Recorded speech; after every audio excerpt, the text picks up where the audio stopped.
একেই বলে চান কপাল। নিলামের আগেই 13 কোটিতে তাসকিনকে কিনে নিল কলকাতা। বিস্তারিত জানতে দর্শক ভিডিওটিতে একটি লাইক দিয়ে চ্যানেলটিকে সাবস্ক্রাইব করুন। কখনো আইপিএল খেলা হয়নি তাসকিন আহমেদের। সমসাময়িক যারা আছেন তার মাপের পেসার প্রত্যেকেই আইপিএল এ হটকে। আইপিএল এ যে তাসকিনের ডাক আসেনি এমন নয়।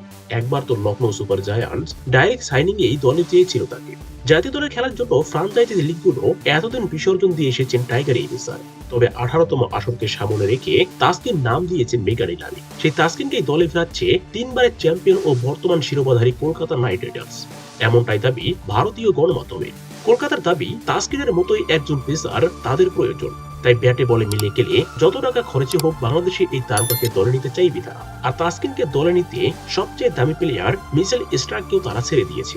এখন তারা চাচ্ছে যে করেই হোক বাংলাদেশের গতির তারকা তাসকিনকে দলে ফেরাবেই তারা। তো দর্শক, আপনি কি চাচ্ছেন কলকাতার হয়েই আইপিএল মাতা তাসকিন?